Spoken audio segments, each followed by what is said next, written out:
Boosie killed 9 people, went to trial for 5.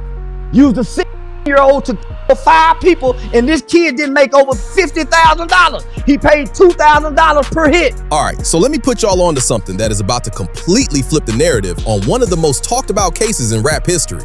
Boosie's name is back in the headlines, and not for music.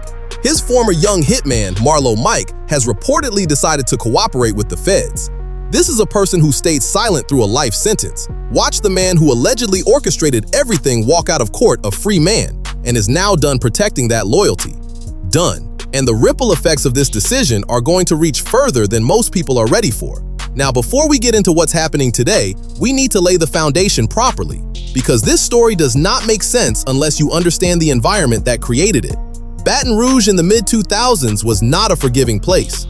Tensions between different groups were running at an all-time high. The drug economy had the whole city in a chokehold, and at the same time you had Louisiana rap reaching a level of national recognition it had never seen before.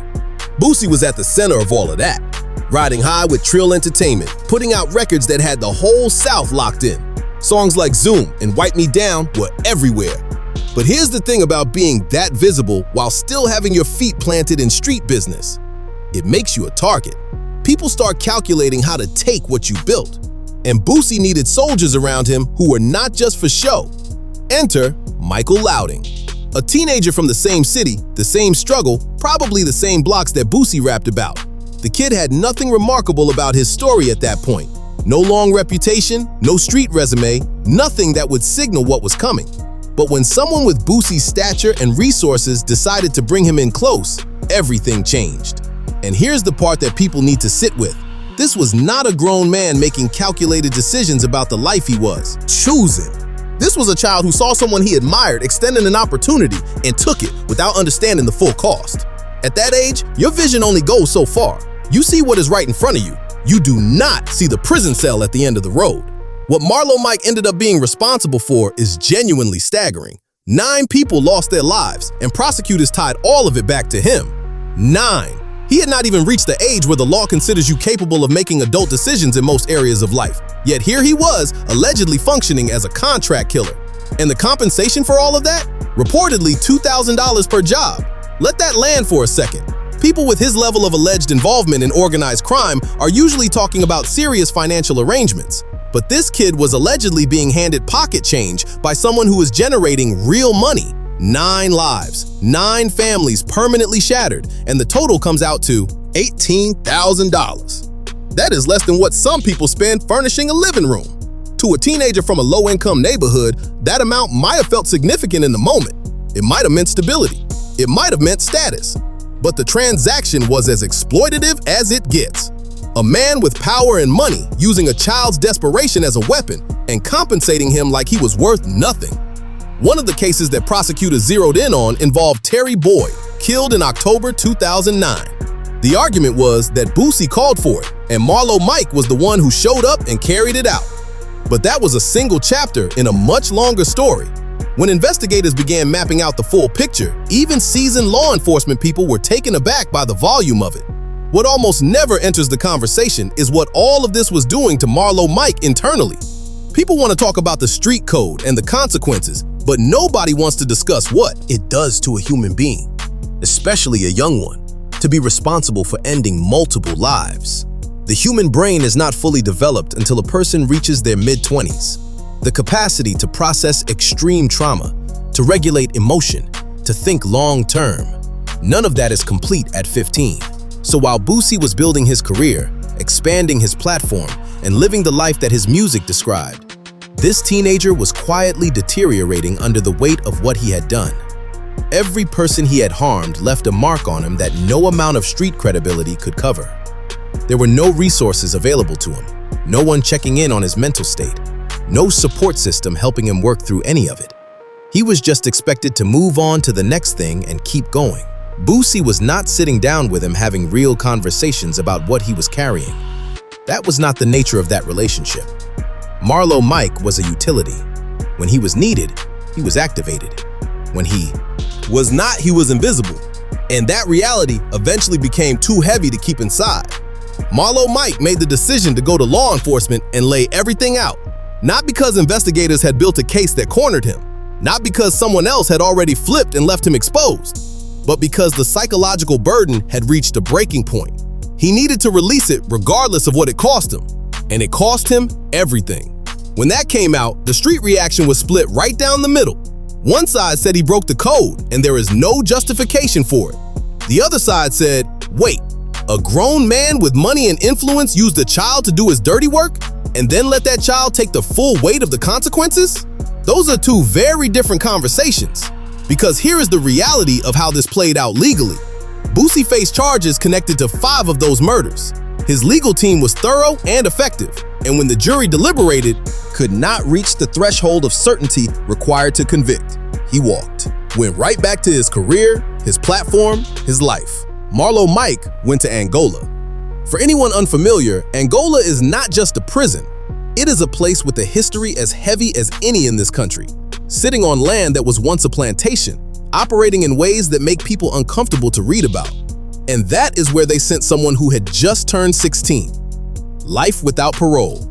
No discussion of rehabilitation, no acknowledgement of the circumstances that shaped him, no path back to the outside world ever. Just walls and time and the weight of everything he carried in. Boosie can frame his story however he wants. He can point to the verdict, build his brand, connect with fans, and live out loud. But the distance between his life and Marlo Mike's life right now tells you everything about the difference between the person running the operation and the person who took the fall for it. One of them is free. The other one has been locked inside one of the most brutal prison systems in America since he was barely old enough to be called a young man. And now that the silence is ending, everything is about to come back to the surface. But the story does not end there, because now there is another name that has entered this situation in a major way: Charleston White. And if you are familiar with Charleston, then you already know he is not the type to sit on the sideline when something bothers him.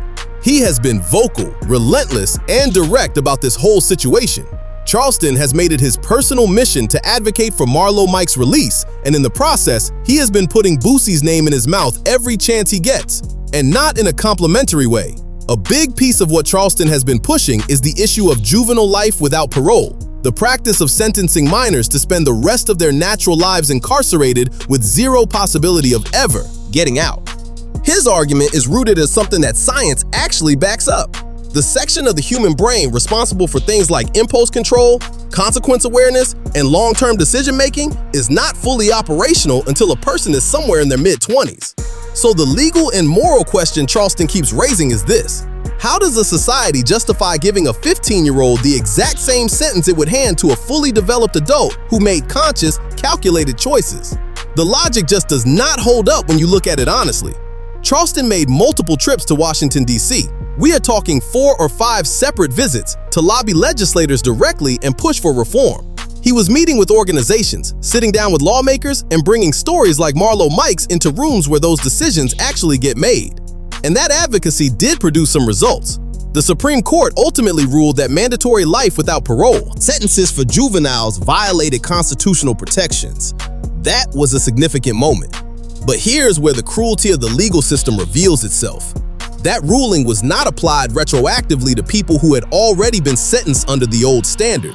So the young people who came after had a fighting chance at a different outcome. But everyone already sitting in a cell under those old sentences, they stayed right where they were. The law moved forward and left them behind.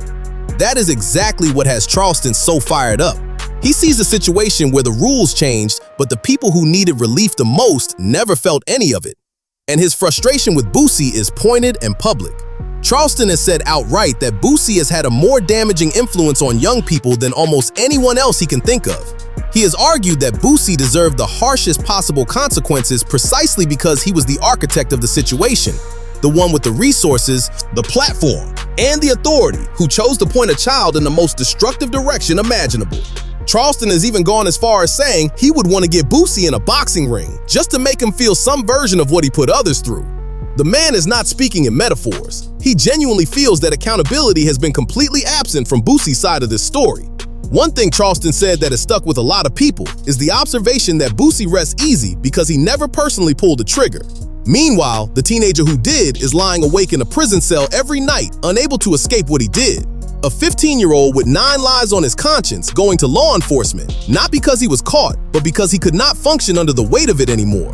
And Boosie is outside throwing events and living freely while that young man drowns in guilt every single day. Charleston sees that contrast and finds it morally unacceptable. And honestly, a lot of people who have heard this story feel the same way.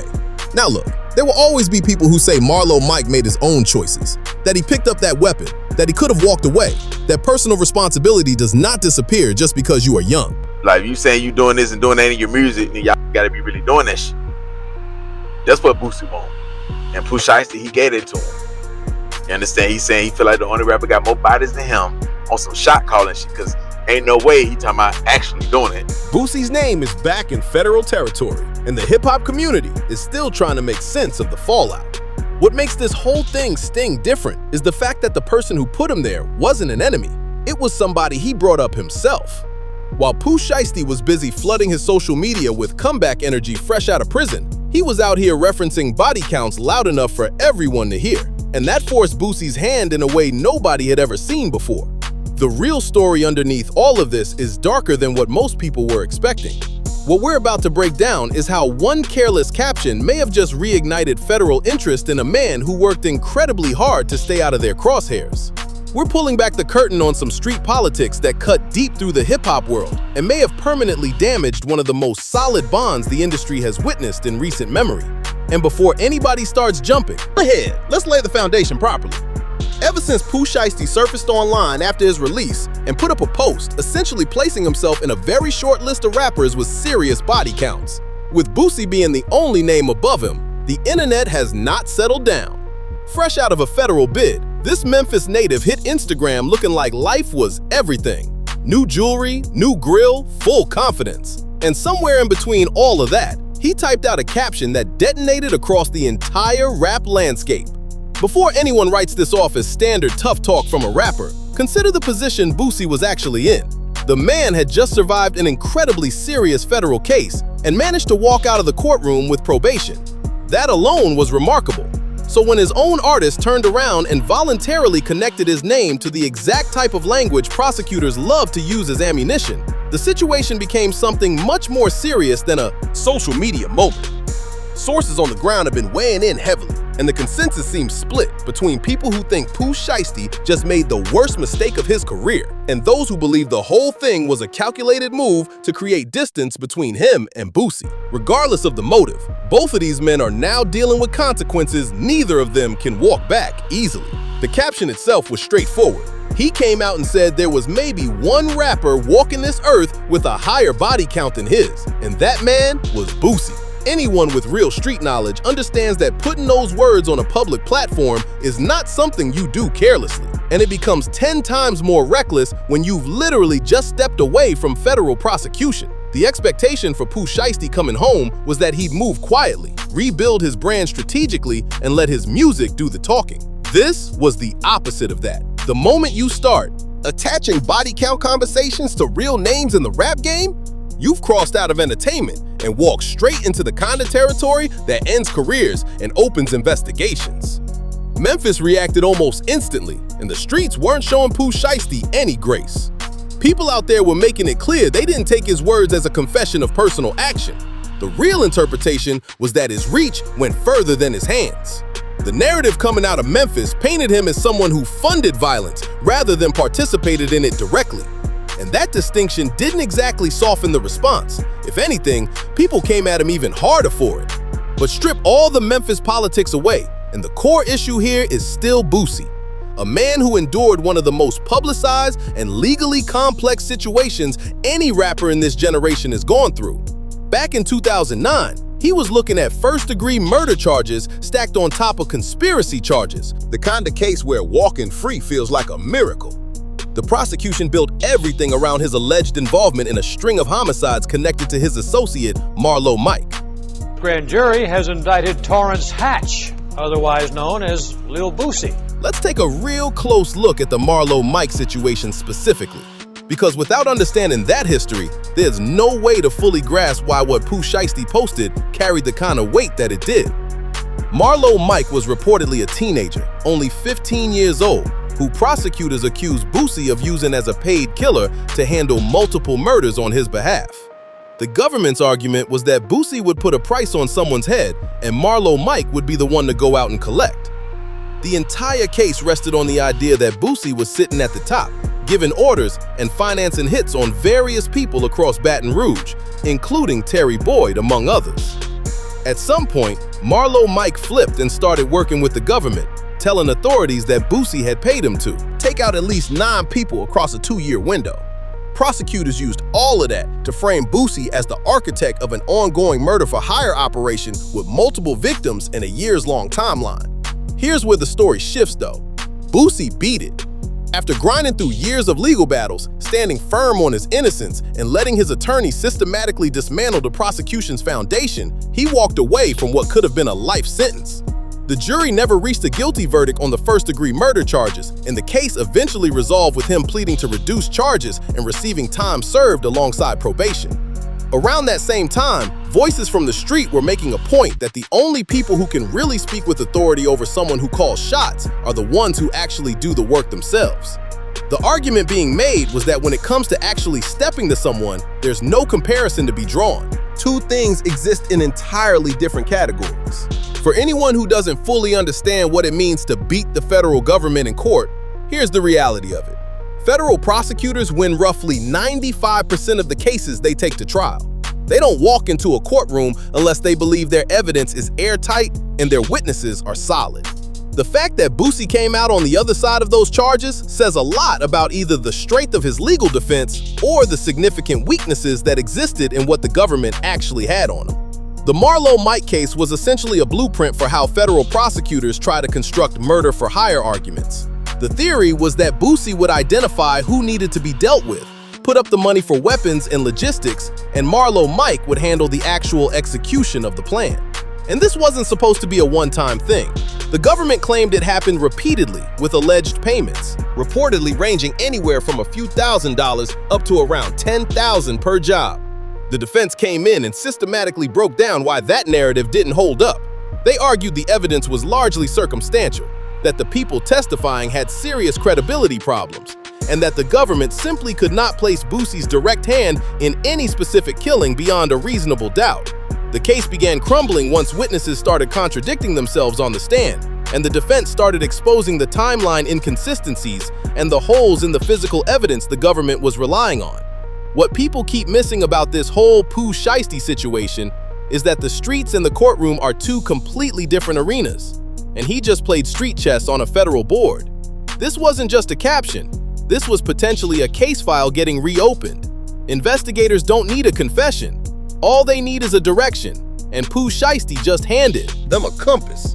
One analyst put it straight. Any detective sitting behind a desk in Memphis who saw that post was already reaching for their phone to call their informants before the post even finished loading. The mission becomes simple at that point. Find the unsolved cases, connect them to Chopper Gang, and start building. That's not speculation. That's how the machine runs. And that's the trap nobody warns young artists about until it's already too late.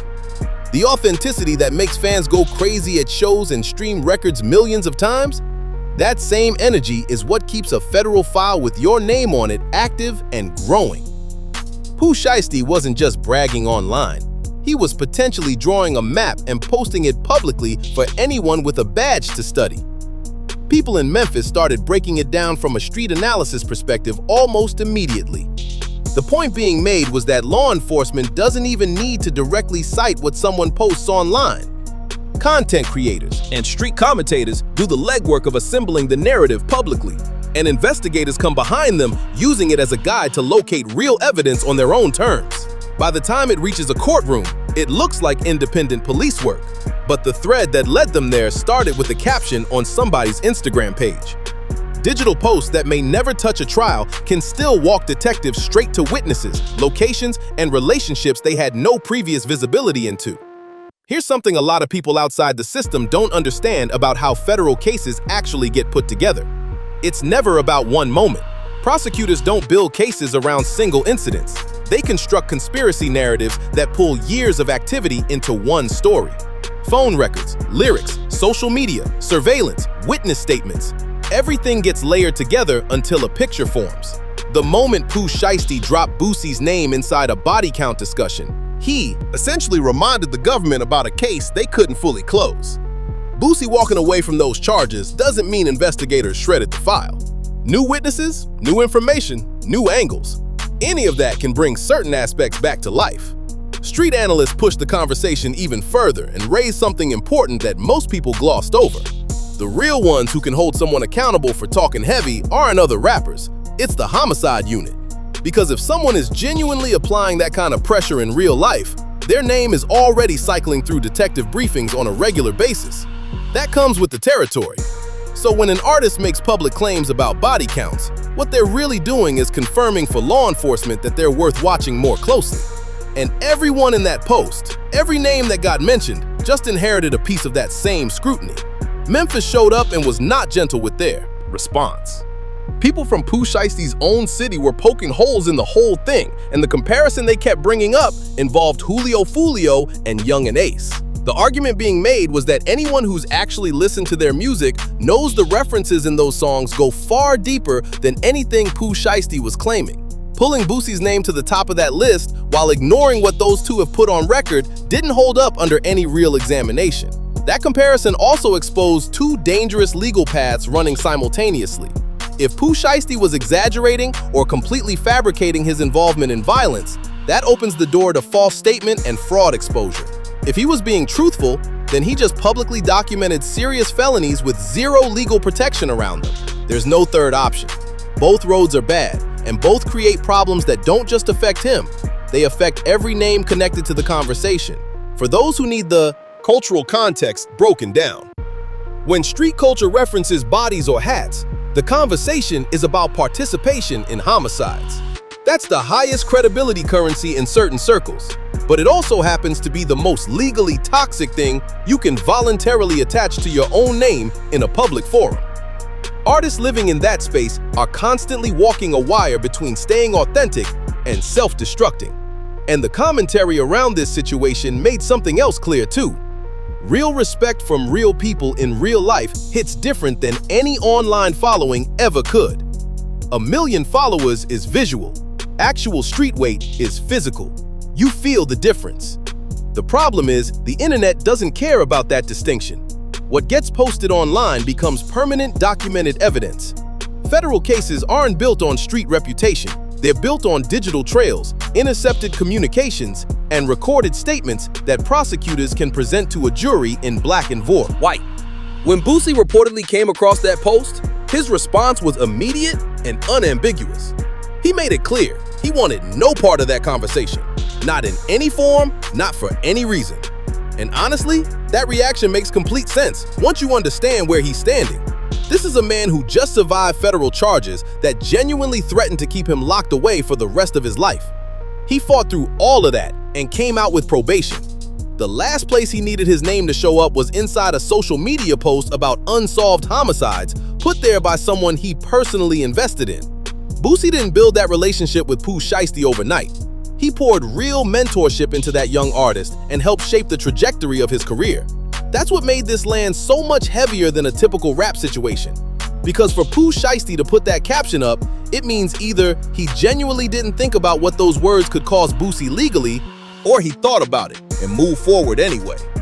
Neither explanation makes the relationship easier to salvage. Analysts speaking on the broader dynamics pointed out that when artists work together, the people around them sometimes create exposure through careless moments rather than direct confrontation. And then the internet amplifies that exposure until the damage spreads further than anyone intended. Stack the timing on top of all of it, and the picture gets worse.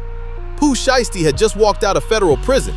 His entire priority should have been staying clean, building his catalog back up, and giving investigators zero reasons to look his direction. What he actually did was give homicide detectives in both Memphis and Louisiana a potential reason to pull out cold case files and start looking for new threads to follow. This situation was never really about who had the most credibility. Strip everything back, and it comes down to one thing: words have consequences. And those consequences multiply when federal history, unsolved cases, and active investigations are already sitting in the background. The rap trap is documented at this point. We've watched it play out too many times. The energy that fills arenas and pushes streams is the same energy federal prosecutors build exhibits around. There is no artistic defense in a federal courtroom. People who have been watching this cycle repeat itself for years were direct about it. The price of being an authentic street rapper is that you have to stand on every single word you put out every time you leave your house. The music is what generates the income, but what rides alongside that income is the obligation to back up everything you said, and that obligation follows you everywhere, permanently. That's the suffocating corner so many artists get backed into. The narratives that resonate most deeply with their fan base are the exact same narratives that prosecutors want to read back into a microphone inside a federal courtroom. What Boosie did in response to all of this reflects the kind of understanding that only comes from actually surviving the federal system. Certain conversations don't belong in public spaces. It doesn't matter what they might add to your reputation. His move wasn't about taking a personal shot at Pooh Shiesty. It was about protecting what he nearly lost everything to keep. People close to the situation were clear about what Boosie actually accomplished legally. The government came after him wanting real prison time, and he walked out with probation. That doesn't happen without an exceptional legal fight and serious holes in the prosecution's case. For his own artist to then voluntarily reattach his name to conversations about unsolved murders after all of that isn't just disrespectful, it's a direct threat to his continued freedom. Whether Pooh Shiesty genuinely learns something from this moment or keeps moving in a direction that puts everything at risk remains to be seen. Hip-hop has buried too many careers that belong to talented artists who couldn't draw a clear enough line between their stage identity and their actual legal reality. For anyone younger watching this unfold right now, this is the lesson. Federal law enforcement, homicide units, and prosecutors are all consuming the same social media content as everyone else. They are not entertainment viewers. They are building documentation. The trust between Boosie and Pooh Shiesty took years to establish and may have cracked beyond repair in a single post. Both in street culture and in business, once someone puts your freedom on the line for the sake of online attention, what existed before that moment is almost impossible to fully restore. None of this was necessary. Pooh Shiesty already had his audience. His music was already speaking for him. He had nothing to prove that required spelling out alleged criminal activity for the entire internet to screenshot and share. The credibility already existed without the caption. What this moment really reflects about the culture goes far beyond two artists disagreeing. The people claiming to be the most dedicated fans, the ones at every show, buying merch, streaming every drop, those same people will use your own words against you without hesitation the moment it benefits them. That's the era we're in. Artists are constantly being pulled between the authenticity their audience demands and the protection their legal situation requires.